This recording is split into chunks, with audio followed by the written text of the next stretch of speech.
Hello there. Today I would like to explain a concept that tends to be rather confusing.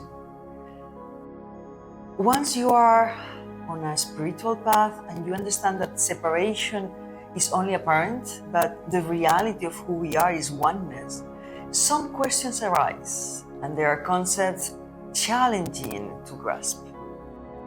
When you consciously are on the path of awakening, you understand that oneness is the beginning and the end. And that's the only reality that really exists. But so many times questions arise, such as why the separation? Why did oneness decide to separate? What for? This is a very common question. And I would like to explain today with an analogy how this works. And we are going to use water as the analogy. Water is a substance composed of molecules with a chemical formula of H2O. And let's pretend that you can meet and talk to a single water molecule to get this perspective on it. Imagine those molecules getting together to form a glacier. They slow down and become quite still. As they do, they get close to the other molecules around them and bond together into a crystal lattice. That is what ice is. And that is how they remain relatively still and bonded together until heat is applied. For example, when winter passes, the warm rays of the spring sun hit the glacier. And all the water molecules are energized. They begin to move, flowing into a stream and then into a river. And then the river is caught in a large lake. And the hot summer sun hits the water. Water molecules on the surface of the lake are heated up even more. And the extra energy makes them dance even more vigorously. And they fly free from the water surface as vapor. Now, which one of those states do you think is the most likely being part of the oneness? Being still and peaceful and connected with others in the glacier? Or being fluid but still connected in the river? Or is it being free and encumbered and energized as vapor? What do you think? Well, none of these states of water are much like the experience of oneness. All three are states of doing and separation. In all three states, the little molecule is still just a single perspective being, a single perspective entity. And this is very similar to our current experience of life. As with the ice state, you might find yourself doing things that bring you into closer harmony and connection with others. You might become still and peaceful. You might introspect and meditate. But still, you are an individual experiencing separation. And even when the water molecule becomes a cloud, we could talk to the whole cloud. Inside it, there are very, very many molecules of water. They might very well be in a trillion water molecules in only 10 drops? So imagine how many raindrops are contained in a stormy cloud. So the cloud not only knows what all the molecules collectively know, but it also knows what it is like to be a cloud. So the cloud is the water molecules, and they are the cloud. Thus, the cloud is much more than the sum of its parts.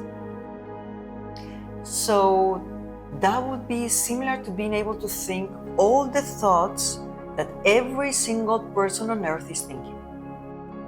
Imagine how it will enlarge your capacity for perception and self-awareness. The cloud certainly knows what it is like to have many perspectives. Yet, it does not mean that it knows true oneness. It doesn't know, for example, what it is like to be an ocean.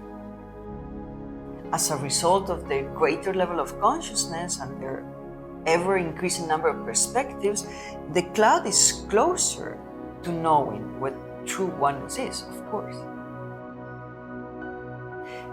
And then if we consider the spirit of water, imagine that all the water that has ever existed anywhere is part of this great being, whether a river, a glacier, a cloud, or the ocean.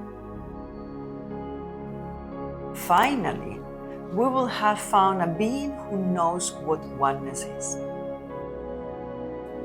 Though it still has a unique identity and a unique nature, this being is not misidentifying itself. It knows that it is universal consciousness. It is life. And right now it's being the water, but it's also very conscious that it is one with every other being, everywhere, anywhere, and with all that is. And within its consciousness is the absolute knowing of all the variety of experiences at all levels of separation. So the spirit of water is whole and complete, and it is at the same time expressed in different states of separation. So it is impossible to comprehend the reasons behind the separation as long as we are on this earth. Ultimately, we all come here just to experience separation, that's it. Basically, we begin our journey from a place of oneness, and then we enter separation and fragment ourselves. This takes us deeper and deeper into separation until we hit rock bottom. At that point, we discover that we cannot travel any further towards separation. The suffering and the profound agony that it causes us make us stop choosing separation. And then we look around for other choices. But all choices but one will result in you remaining in that state of suffering, of relentlessness, of restlessness, of dissatisfaction. That one choice is truly begin to heal your soul, to reintegrate all your lost fragments. When you decide it's time to go up, when you realize that you have to follow your inner voice and find wholeness and oneness within yourself. When you choose this, you choose kindness, you choose compassion, you choose wisdom, you choose inner peace. And this is what allows you to find a different direction. When you cease falling deeper into the separation and begin to move up instead in the direction of the light, of oneness. And if you stay committed to that choice, then you will see synchronicities and new possibilities and new doors that will start opening for you. You will perceive the magical, the mysterious, the mystical. And then you know that you are on the path back home. And as you stay the course, you will evolve and grow and heal. And in due course, you will experience, I will experience, we will all experience additional moments of feeling oneness. We can call them peak experiences or mystical experiences or spiritual experiences. And eventually, this will lead you to the very edge of separation, where you will be able to choose to leave the matrix altogether, as it has already served its purpose for you.